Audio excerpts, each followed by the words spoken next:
What does a food truck operator, a craft brewer, and an eyebrow-threading salon owner have in common? My name is Chip McElroy. I'm the president of Live Oak Brewing Company. The laws in Texas are very frustrating and confining, and I spend most of my time worrying about how to comply with these laws in the beer business than I do actually what I love to do, which is to brew beer. My name is Erica Lerma. I'm a director of Surf 5. Well, we had the idea for the Surf 5 food truck so we can use some of the food that we grow to sell in the food truck and make some revenue for our surf lessons and our learning gardens. First we tried to get a permit for Survive Food Truck and all the permits had been taken, so we were unable to apply at the time. A few months later, the permits became available again, so the second time we went to go apply, we were denied because we didn't have a restaurant owner to sign off on our application. What Erica didn't know is that when food trucks were finally allowed on the island in 2016, a group of local restaurant owners objected, and they convinced the city to pass 2 restrictions to severely limit their competition. The first requires food trucks to get signed permission from a restaurant before they could ever open for business on the island. And the second limits food trucks to 12 total on the entire island. There's probably thousands of people on the island every day and millions of visitors every year, so I thought it was weird that only 12 food trucks would be allowed on the island. And I kind of figured the only reason for a rule like that would be to protect the restaurant owners that are established there already. Governments shouldn't pick winners and losers, but they do it anyways, and that's what's happening in South Padre Island. The restaurant owners want to preserve their monopoly, and the government is helping them. But Erica's not the first person to face off against local governments hell-bent on protecting local businesses. In fact, there's a growing movement all across the country involving businesses big and small that are taking on government protectionism in court. And they're winning. It all started a few hundred miles away from South Padre Island, here in Austin, Texas, where the Institute for Justice partnered with an eyebrow-threading salon owner named Ash Patel.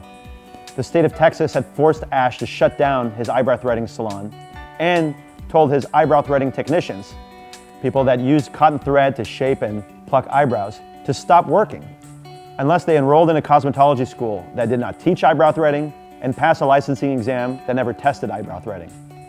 Well, Ash and IJ sued, and after 6 years of litigation, we won. That landmark ruling was a watershed moment for economic liberty in this country. It was one of the few times that a state Supreme Court held that its state constitution provided greater protection for economic liberty than does the US Constitution. So for instance, I'm here at Live Oak Brewing in Austin, Texas, where IJ has teamed up with Live Oak and other craft brewers to litigate a case in the Texas Supreme Court. We started about 22 years ago selling craft beer in Austin, Texas, and now we've grown into a regional brewery. Since we started the business, we've been doing what is called self-distribution around the Austin, San Antonio, Waco area. In fact, we even took beer to Houston and Dallas for a while. Distribution rights for beer are very valuable. We've been in business for 22 years.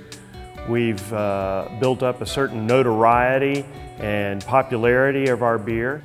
In 2013, a small group of distributors decided that they were tired of paying for these distribution rights from small breweries, and they lobbied the legislature and had a law made that said that we had to give them the distribution rights for free. We took the precedent that we set in the Texas eyebrow threading case and applied it to the beer distribution law. And after 4 years of hard work, we're back at the state Supreme Court again.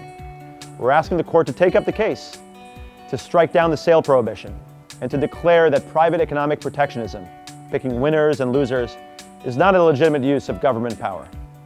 10 years ago, if you'd have told me that someone in the eyebrow threading business was going to take a case all the way to the Texas Supreme Court, and that court case was going to have an impact on the way that small brewers get to do our business, I would have said you were crazy.